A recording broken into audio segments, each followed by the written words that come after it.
iyang West Philippine Sea issue, dilawan din yan. Yan na kinokopya lang ng pula ngayon. Oo nga, di ba? Alam niyo po, 6 years po na, ito pinagtataka ko dyan sa mga yan eh. 6 years, 6 years po. Tanong ko lang sa mga supporter ni Bongbong at ni Bongbong Marcos at ni Martin. Nung natapos po ba yung panunungkulan ni Pangulong Duterte, doon lang matatawag nyo na naging pro-China? Kasi doon po nag-ugat yan eh. Yan po, yung pagpapasalita nila kay Sara, gusto kasi nilang bintangan na pro-China kasi. Tatay Digong pro-China, si Sara Duterte pro-China. Ang tanong ko lang, kailan naging pro-China si Tatay Digong? Kasi ang alam namin, pagkaupo pa lang ni Tatay Digong, 2016, nakipagkaibigan na siya sa China. Kung titignan nyo, pabalik-balik siya sa China eh. Di ba? Pero wala pong pumapalag. Lalo na dyan sa mga supporter ni BBM tsaka ni Martin. Wala pong pumapalag. Thank you very much kay Mario Perez. In fact, niligawan pa po ni BBM si Sara Duterte na maging vice president niya. Nakukuha nyo? Dalawa lang po yan. Dalawa lang po ang kinakailangan nyo patunayan para hindi namin kayo matawag na ipokrito. Ibig sabihin, kung nung 2016 pa kaibigan na ni Pangulong Duterte at ni Sara Duterte ang mga Chinese, ang China, actually, friends to all, enemies to none tayo eh. Friends to all, enemies to none tayo. O bakit ngayon sinasabi nyo na pro-China? Kung pro-China na pala, bakit nyo nayakag para maging vice president? Ibig sabihin, totoo pala na ginamit nyo lang yung mga Duterte. Kasi ayaw nyo naman pala ng mga polisiya.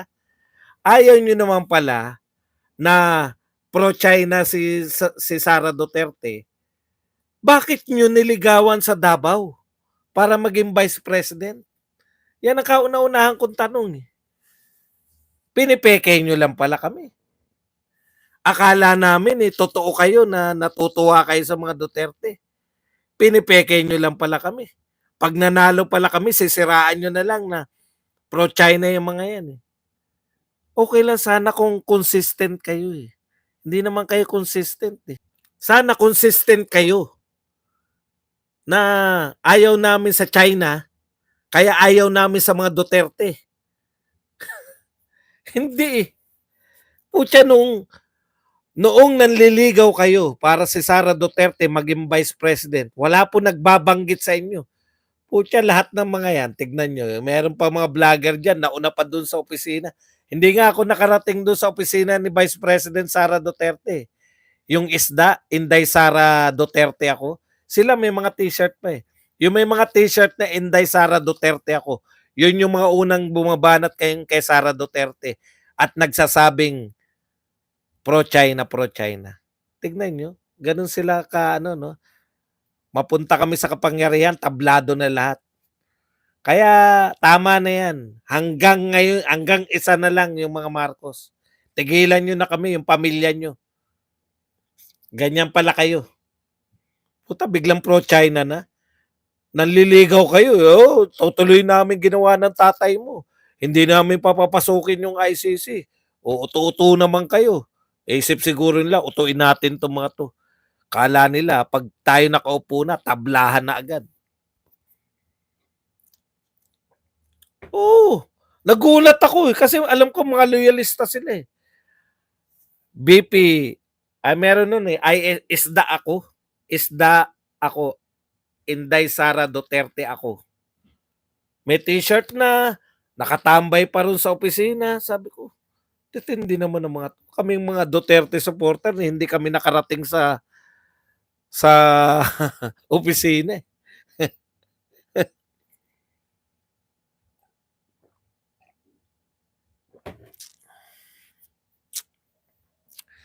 Kung babalikan natin yung nakaraang pangyari bago eleksyon, nagsabi sa side ni BBM, na kung kakandidato bilang presidente si Sara, mag-vice siya.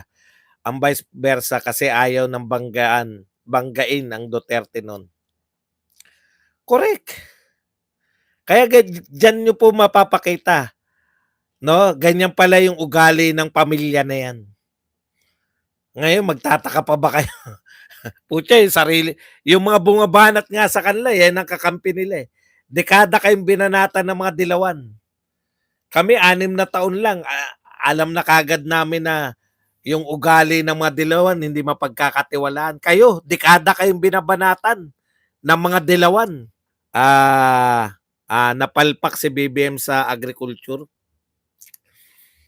Hindi. Resulta po, resulta. Magkano na ba presyo ng bigas? Alam niyo, ayoko sagutin to. Ikaw na lang dyan is magmalaki. Sure. Kala ko kung ano. Hindi po siya palpak sa drug war. Kasi baka anak mayaman ka dyan is, pasensya ka na. Kaming mga taga-looban, pag lumabas ka ng looban, dati, before Duterte, hindi ko alam kung ilang taong ka na dyan is, no? Dati, nung wala pa si Duterte, panahon ni Pinoy, grabe noong Janice. Nako, sabihin ko sa iyo, rape dito, rape doon, patay dito, patay doon, gawa po ng mga adik, no? Kaya alam ng mga tao, Janice, na tagumpay yung war on drugs. Hindi tagumpay na tagumpay. Ibig ko sabihin, hindi siya yung 100%, siguro 90%.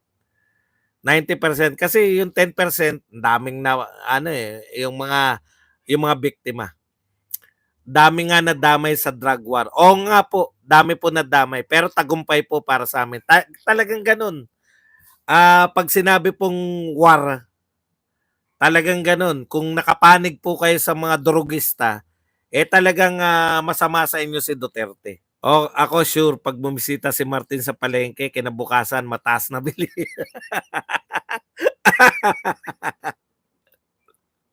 Natawa naman ako doon. Para wala silbi, no? Ito pinakamalupit. Mataas ang presyo ng itlog.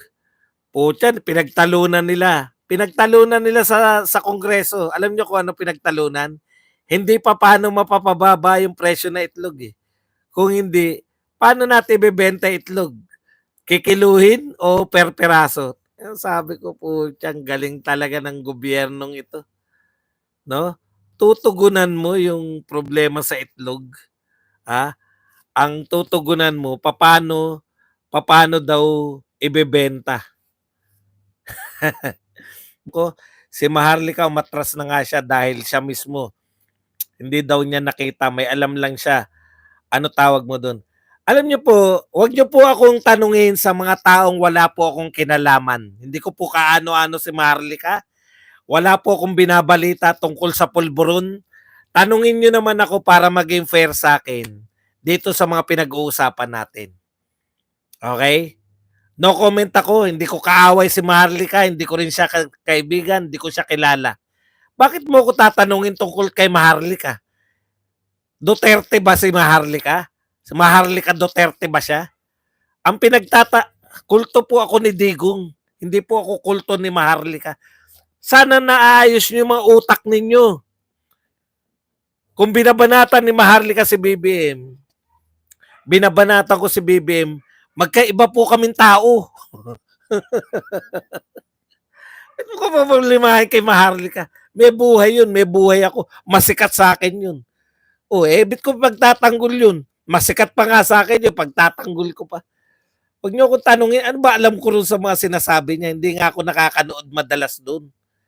Nanonood-nood lang ako pag may nakikita ko yun na parang naggalit na galit.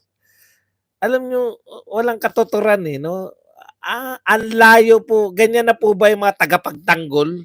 Kaya ako kayo na pagsasabihan na engot-engot eh. Hindi po ba? Iba yung sinasabi nyo, si Maharlika tinatanong nyo. Di pumunta kayo kay Maharlika, doon kayo magtanong. Kita nyo naman kay Janice, at least si Janice na sasagot ko siya kasi sinabi ko raw na palpak si Marcos. O di yun, tama yun, tanong na yun. Pero tatanungin mo ko kay Maharlika, ano ba, Diyos ko naman. Wala naman kaming kaugnayan ni Maharlika na hindi ko siya pini-feature dito.